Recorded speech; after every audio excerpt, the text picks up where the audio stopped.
안녕하세요. 5월 24일 수요일입니다. 오늘은 민수기 35장 1절부터 21절까지입니다. 제가 읽겠습니다.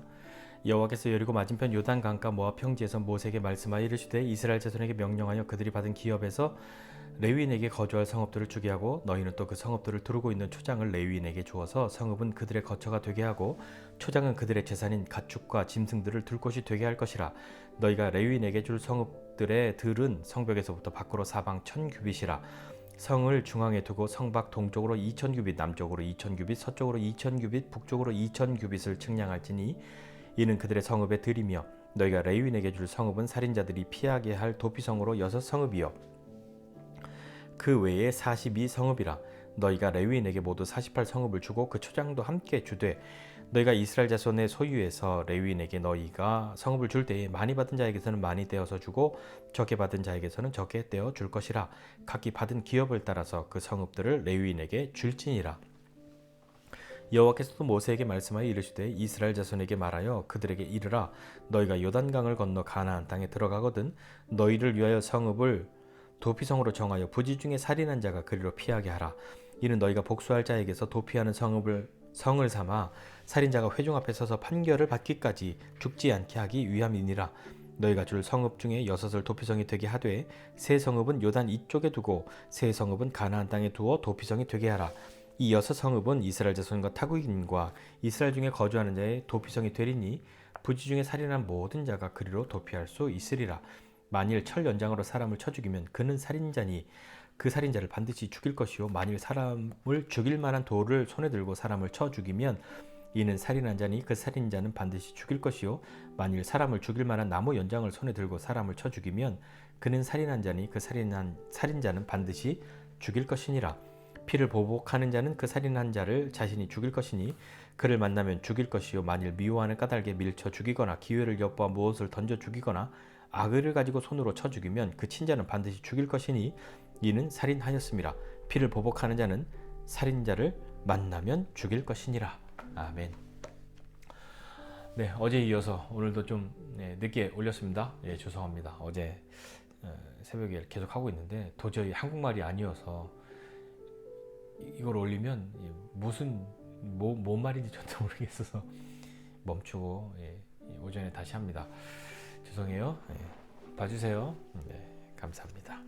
오늘 본문 말씀은요, 레위인에게 준 성읍들 그리고 그 성읍 가운데의 도피성에 대한 부분을 말씀하고 있는데요. 우리가 아는 것처럼 레위인은 기업이 없잖아요. 기업을 다른 지파처럼 받지 않았습니다. 왜냐하면 하나님이 그들의 기업이 되시는 것이고요.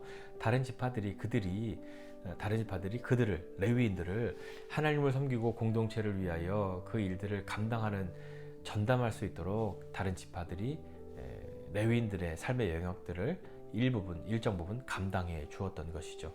그래서 그 성읍들을 주고 들도 주고 초장을 주고 그들이 사는 것과 가축과 짐승들을 둘 곳 그것을 제공한 것이죠. 그 성읍이 48개입니다. 48개 중에 6개는 도피성, 살인자가 도피할 수 있는 도피성을 만들어 주었던 것이죠. 살인자가 도피할 도피성이라고 하는 것 때문에 살인을 조장하는 건가? 살인자는 무조건 보호해야 하나? 하는 생각이 들겠지만 부지 중에 살인한 사람이 그 피를 보복하는 사람으로부터 판결을 받기까지 죽지 않기 위해서 이 도피성을 둔 것이죠. 그래서 이 성읍들을 레위인에게 제공하였는데 많이 받은 지파에서는 많이 떼어주는 것이고요. 적게 받은 자들은 적게 주는 것이죠.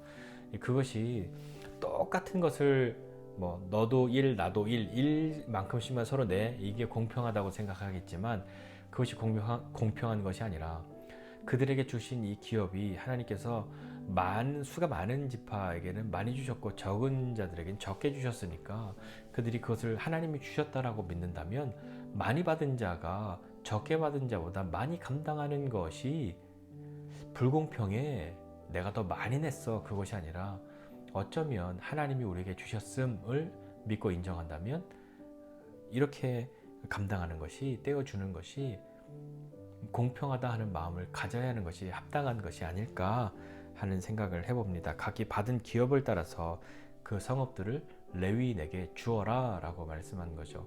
레위인에게 준 이유는 다른 게 아닙니다. 레위인이 뭐 너희들보다 더 특별해 그래서가 아니라 레위인은 공동체를 위하여 하나님을 섬기는 그 일에 전념할 수 있도록 그들이 부름받았기 때문인 것이죠. 그러니 다른 지파들이 그 일을 레위인에게 위임하고 레위인들이 그 일을 감당할 수 있도록 다른 영역은 그들이 또한 맡아준 것이지 않겠습니까? 그 가운데 그 성읍 48개를 받고 들도 받았는데 그 중에 6곳은 도피성. 이 도피성은 다른 죄인들이 가는 것이 아니라 부지 중에 살인한 사람이 그 피를 보복하는 사람에게서부터 판결을 받을 때까지 자신의 생명을 지키고자 피할 수 있는 것이죠. 부지 중에 살인한 사람이라고 말한다면 그 죽일 의도가 없었는데 어떤 사고가 났던 어떤 일이 생겨서 부지 중에 사람을 죽이게 되면 그도 나는 일부러 그런 게 아니었어요. 난 정말 해야 할 뜻이 없었어요 라고 하는 그런 것을 말해야 하는 것이고요. 생명은 하나님께 있으니 함부로 다른 사람을 죽일 수 없는데 그가 그렇게 의도 없이 부지 중에 그런 일이 일어났다고 하는 것에 대해서 판결을 받아야 하는 것이죠. 마찬가지로 그 피를 보복하려고 하는 사람도 생명은 하나님께 있는데 그도 그의 마음 가운데서 그 즉시로 어떤 것으로 보복하려고 한다면 혹 그도 죄악을 범하는 것일 수도 있으니 그것을 잘 살펴서 판결할 때까지 부지 중에 살인한 사람이 도피할 수 있는 피난처로 삼을 수 있는 곳, 그 도피성을 준 것이죠. 도피성에 갈 것은 부지 중에 살인한 사람이라 이렇게 이야기했습니다. 부지 중의 기준은 어디에 있을까요? 부지 중의 기준은 나는 모르고 그랬어요 라는 것은 물론 그것을 행한 사람에게 있겠죠. 그러나 그것이 정직한지 그렇지 않은지는 하나님이 아실 겁니다. 요 근래에 여러 이슈가 되었던 운동선수들의 학교 폭력, 학창 시절에 그런 일들을 보면 그런 거 운동선수뿐만 아니라요. 이런 학폭 이런 걸 보면 난 그런 뜻이 아니었어요 라고 말하지만 정말 그것이 진실한 말일까요? 아무도 그렇게 생각하지 않지 않습니까? 마찬가지로 부지중이라고 하는 것에 대한 그 말을 하겠지만 그것이 어떤 것인지는 판결을 받아보면 되는 것이죠. 그 재판장이신 하나님 앞에 회중들과 함께 서게 될 것입니다. 자, 그렇게 되는데 그 48개의 성읍 중에 6개 도피성이 되어 있고 그 피하는 사람은 판결받을 때까지 목숨을 지킬 수가 있었고요. 그러나 들어갈 수 없는 사람이 있었죠. 부지중이 아닌데도 도망가면 그러면 무조건 도피성에만 들어가면 죽지 안 하고 안 나오면 어떻게 되겠습니까? 그러니까 살인한 사람에 대한 규정을 한 것이죠. 16절 이하에는 그렇게 돼 있어요. 만약에 사람이 철로 된 연장으로 사람을 쳐 죽이면 이 살인자야. 사람을 죽일 만한 그런 돌을 들고 손으로 쳐 죽이면 그도 살인자고 사람을 죽일 만한 나무 연장을 들고 쳐 죽이면 그도 살인자야. 살인한 사람은 반드시 죽일지니라 이렇게 말씀하십니다. 그리고 피를 보복하는 사람은 살인한 자를 그가 죽일 것인데 반드시 만나면 죽이라 이렇게 말씀하신 거죠. 그러니까 도피성 안에 있는 동안에는 그 사람도 피를 보복하려고 하는 자도 역시나 잠깐 멈추고 있어야 하는 것이죠. 만약에 미워하기 때문에 밀쳐 죽이거나 기회를 엿봐서 뭘 던져서 죽이거나 아기를 가지고 손으로 쳐 죽이면 그 사람도 마찬가지 살인자다. 그도 죽일 것이다. 이렇게 말씀하십니다. 그렇기 때문에 피를 보복하는 자는 살인자를 만나면 죽일 것이다 라고 말씀하고 있는 거죠. 생명의 근원이 하나님께 있음을 우리가 다 믿고 삶을 살아가는데 다 그 생명을 귀히 여기고 내 생명이 귀한 것처럼 다른 이들의 생명도 귀한 것인데 부지 중에 그러한 일이 일어난 것에 대해서 판결받을 때까지 잠시 그렇게 멈추는 시간을 갖는 거죠. 이 도피성이 이 이스라엘 백성들 가운데 있다고 하는 것이 어쩌면 그들에게는 큰 은혜였을 겁니다. 이 도피성에 갈 수 있는 사람은 이스라엘 자손뿐만이 아니라요, 외국인이든 그 땅에 거류하는 어떤 사람이든지 간에 다 도피성으로 피하면 피할 수 있었고 그것이 판결받을 때까지 그 안에 있을 수 있었던 거죠. 지금 현대에는 뭐 도피성이라고 되어 있는 곳은 없습니다. 우리나라는 더더군다나 없고요. 그런데 우리의 피할 성은 우리가 다 가지고 있습니다. 우리의 피할 성은 주님이시죠. 그 주님 앞에 피해야 할 때가 있는데, 그것은 우리가 억울할 때도 피하고 부지중에 있을 때도 피하고, 그리고 때로는 우리의 연약함 때문에 범죄한 것들, 또한 의도적으로 범죄한 것들도 돌이켜 회개하며 하나님 앞에 피해야 할 때가 있지 않습니까? 돌이켜 회개하는 것이 피하는 것이 되지 않겠습니까? 그렇다고 해서 뭐 죄를 쉽게 지어 무조건 도망가기만 하면 돼, 뭐 기독교인들이 비판받는 것처럼 저것들은 지가 다 죄 지어놓고 회개하면 무조건 다 용서받았대 라고 하는 그런 모습처럼 비추어지지 않는 삶을 우리가 또 살아야 할 것인데요. 죄를 범하는 것은 우리에게도 비참한 일이고 고통스러운 일이고, 주님 앞에도 그런 일이죠.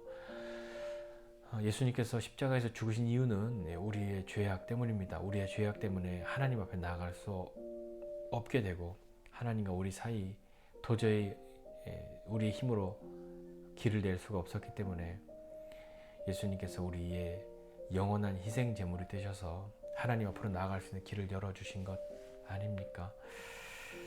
우리는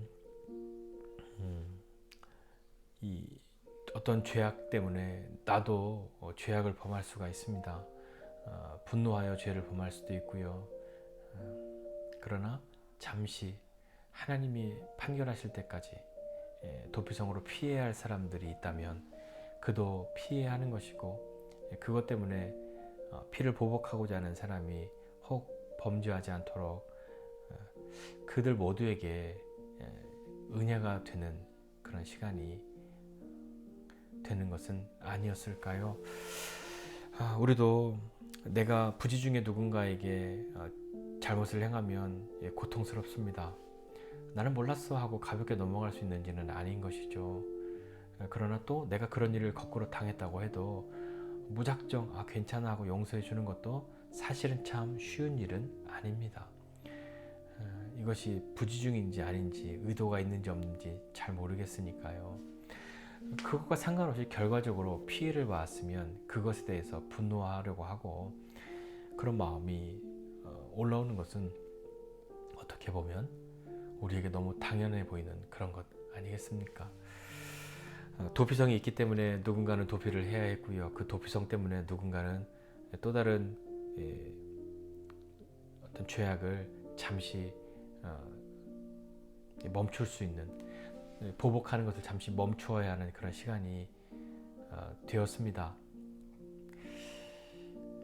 그것이 정말 은혜인지 아닌지 어떻게 알 수 있을까요? 죄를 범한 사람은, 부지중에 살인한 사람은 이런 도피성이 있다는 것이 큰 은혜일 것인데, 그러나 피를 보복하려고 하는 자에게는 저 도피성만 없었으면 그런 마음이 들 것이지 않습니까? 하나님은 반드시 살인자는 죽여야 하는데 피를 보복하는 자는 살인자를 만나면 죽일 것이다. 잠시 동안 만나지 못하게 하신 이유는 어떤 것일까요? 우리로 남을 보복하고자 하는 마음을 잠시 멈추라 이렇게 말씀하시는 뜻은 무엇일까요? 무조건 봐줘, 무조건 용서해줘, 그것이 아니라 그 잠시 멈추는 그 시간들을 통해서 우리는 어떤 것을 경험하게 될까요? 그리고 어떤 것을 경험해야만 할까요? 그 부분에 대해서 지금 당장에 우리가 이런 보복하려고 하는 마음이 여기까지 차오르지 않았다면 좀 한번 차분하게 생각해 보시지 않겠습니까? 하나님, 만나면 죽일 것이다 하고 말씀하신 그 말의 의미는 무엇입니까? 그리고 그를 도피성으로 도망갈 수 있는 그 기회를 주시고, 도피성으로 있는 자 그를 만나면 죽일 것이다. 살인자로 판결을 받으면 그렇게 할 수 있지만 그 사이에 또 다른 그 시간들이 각자에게 주어진 것은 아닐까요? 내가 도피성으로 도망가고 싶을 때도 있을 겁니다. 그리고 저 도피성만 없었으면 이라고 누군가를 향해서 가지고 있는 그런 분노의 마음, 보복하려는 마음이 있을 때도 있을 겁니다. 도피성이 있음이 도망간 사람에게만 은혜가 아니라 보복하려고 하는 자에게도 은혜가 될 수 있어야 하지 않겠습니까? 그리고 반드시 하나님께서 우리를 위해서 갚으신다, 우리를 위해서 행하신다는 믿음을 가지고 이 시간들을 바라보면서 그렇게 있어야 하지 않을까요? 참 쉽지 않고 어려운 이야기입니다. 그런 일 없으니까 쉽게 말할 수 있지라고 생각할 수 있잖아요. 그러니까 지금 그런 일이 없을 때 한번 생각해보고, 그런 일을 당하였다고 한다면, 지금 그런 가운데 있다라고 한다면 더더욱 잠시 우리의 눈을 들고 잠시 하나님을 바라보고 그분의 소리를 들어야 하지 않겠습니까? 자, 도피성, 그리고 그 성이 레위인들에게 있다라고 하는 것, 그리고 그 레위인들에게 준 성읍은 각자의 받은 기업에서 떼어 주었다라고 하는 것을 좀 생각해 보면서 우리에게 오늘 무엇을 말씀하시는가 한번 살펴보고 함께 기도하면서 그렇게 우리의 마음을 내어드리시지 않겠습니까? 기도하겠습니다. 하나님 아버지, 은혜와 사랑을 감사드립니다. 하나님, 도피성이 있음이 부지 중에 살인한 자에게만 은혜가 되는 것 아니라 피를 보복하려 하는 자에게도 은혜가 될 수 있도록 주님 도와주십시오. 살인한 자는 반드시 죽일지니라 라고 말씀하신 하나님의 분명한 뜻이 있다는 것도 기억하고, 그리고 보복하려고 하는 자는 그 살인자를 만나면 죽일 것이다 라고 말씀하신 하나님의 그 말씀도 마음도 우리가 감히 헤아려 보면서 도피성을 이 백성 가운데 주신 그 하나님의 뜻, 그 마음 감히 누릴 수 있는, 헤아릴 수 있는 우리 될 수 있도록 은혜를 베풀어 주옵소서. 하나님, 우리 모두는 우리의 영원한 피할 산성이 되시는 그 주님 앞에 나아갈 수 있는 사람 되게 하여 주옵소서. 도피성은 잠시 동안에 그 죽음을 면할 수 있는 곳이나 우리의 영원한 피난처 되시는 그 주의 품에 안길 때에 잠시 동안이 아니라 우리에게 하나님이 주신 그것을 영원히 누릴 수 있는 사람이 됨을 기억하고, 이 땅 가운데 삶을 살아갈 때에 하나님의 말씀대로 주님의 말씀을 따라 하나님의 뜻을 따라 믿음으로 살아갈 수 있는 사람이 될 수 있도록 우리의 마음 걸음들을 주님께로 향하도록 오늘도 우리를 붙들어 주시고 은혜를 베풀어 주시옵소서. 혹 하나님, 여러 가지 상황들로 마음이 어려운 사람들 우리 가운데 있다면 주님 더욱 어루만져 주시고 하나님의 은혜로 세임 얻는 사람 되도록 붙들어 주시옵소서. 감사드리고 예수님의 이름으로 기도드립니다. 아멘.